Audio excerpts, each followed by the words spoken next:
The Wild West. It's still out there. And we'll show you how to find it. This is today's Wild West. The 20 Mule Team Borax freight wagons roll again in Death Valley. The harsh desert they made famous in the Old West. Quite a thrill on a November weekend for both the crowd and the Teamsters, as a set of freight wagons identical to those used in the 1800s and pulled by a 20 Mule Team paraded through the community of Furnace Creek in Death Valley National Park.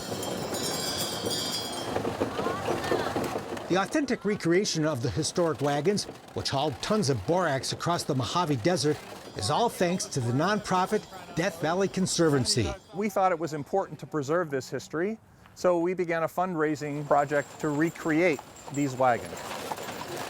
They are exact duplicates of the ones down at Harmony, exactly to scale, down to the same wood species.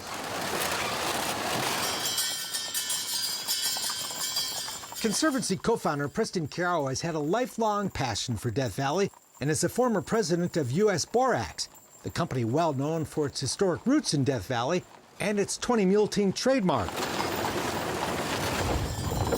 He was even invited to speak at dedication ceremonies after Death Valley became a national park in 1994. So here I was, the president of a mining and chemical company, speaking at the dedication of a national park. But that's just a reflection of the close connection historically between the Borax Company and the Park Service. The last intact set of freight wagons from the 1880s, no longer operable, are on display in the park at the ruins of the Harmony Borax Works, the 19th century plant that refined borax ore, producing 3 tons a day.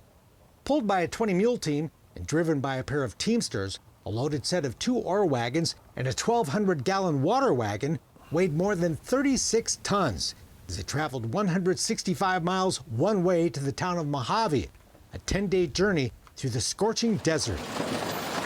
To see that come to life, to see the faces of those in the parades and the awe and the rekindling of the awareness of the Death Valley history is amazing to be a part of.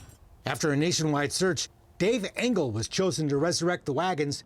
Few people have the know-how to accurately recreate these giant horse-drawn wagons that weigh 4 tons apiece with wheels 7 feet tall.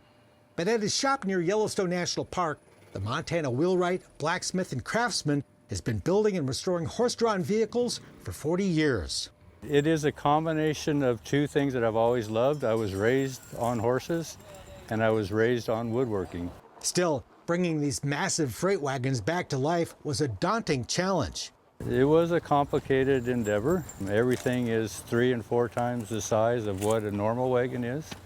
So the basic principle of wagon building is still there at its core, but dealing with the size and mass of it all was the challenge. Step 1 was creating a blueprint, which Dave did by measuring and photographing every detail of the historic wagons displayed at the park. Down to every little piece of iron. How long did that take? All winter. Long before Dave was hired for the job, the Conservancy was raising money to pay for it. It took 7 years to raise the $400,000 needed for the project, $150,000 for each ore wagon, and another $100,000 for the water wagon. The Borax Company was our biggest donor.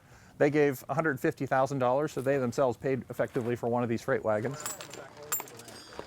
Building the wagons was one challenge. Finding someone who knew how to hitch up and drive a 20 Mule Team was another.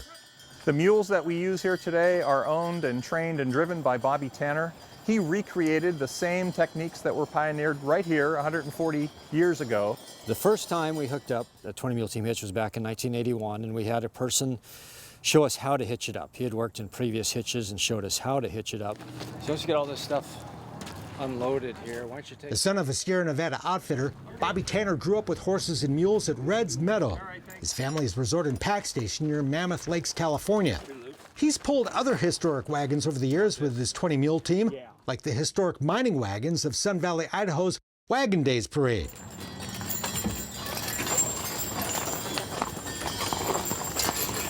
We just started doing it, and made probably every mistake that you could think of, and learned from our mistakes, and so it's been a long process, but we've figured out the tricks to it. Bobby says back in the day, the 10-day wagon treks across the Mojave were pretty routine for the two-man crew. With big 8-inch wide tires, the massive wagons could float on the sand as they were pulled across the desert. At day's end, the teamsters would lay out the harness in an organized fashion and set the mules out to graze, always with a horse, the bell mare. Mules like horses, and so if you're out in the middle of the Mojave Desert and you don't have a horse around to keep the mules company, you may get up in the morning and your mules may be gone. So if they have a bell mare to keep the mules happy, that was the purpose of why they had horses in the hitch. The 20 mule teams almost always included 2 horses, hitched up in the wheeler spot closest to the wagon. The wheeler spot is where you can hide the weaker animals, and the horses, big draft horses don't do well in hot, dry desert climates. So the wheeler spot is a place where the animals can be not quite as strong and still be part of the hitch. One of the 2 teamsters usually rode one of the horses while the other walked or rode in the wagon.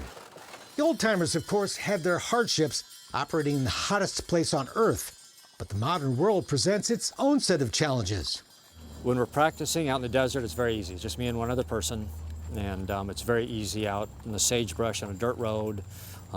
This is a very easy hitch to operate, but on asphalt, in crowds, strollers and bicycles and all that kind of stuff, it's a bit of a challenge. And while the wagons are, of course, equipped with their original brakes, Bobby takes no chances.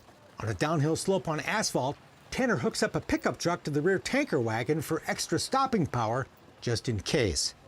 Taking the borax wagons out for a spin with the 20 mule team is a major project. First, you have to haul the wagons, mules, and the crew about 200 miles to Death Valley. The mules spend the night at the Furnace Creek stables, and on parade day, they're hauled to the staging area, unloaded, brushed, and harnessed, then hitched up to the 20 mule team chain. Hooked up pretty easy, huh? Yeah, there's just a lot of them. The wranglers who do all this work are part of the team that makes sure all goes well when the wagons go down the road.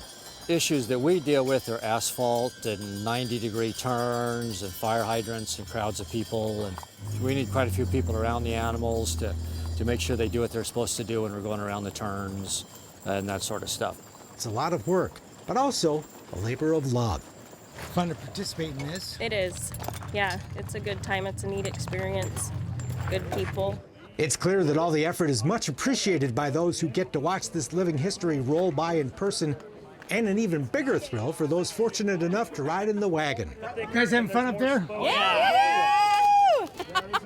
As an engineer myself, I can appreciate all the work that they've done to this. All very satisfying to the co-founder of the foundation that made it all happen. Authentic wagons, authentic string of mules, authentically driven. I think it's pretty cool.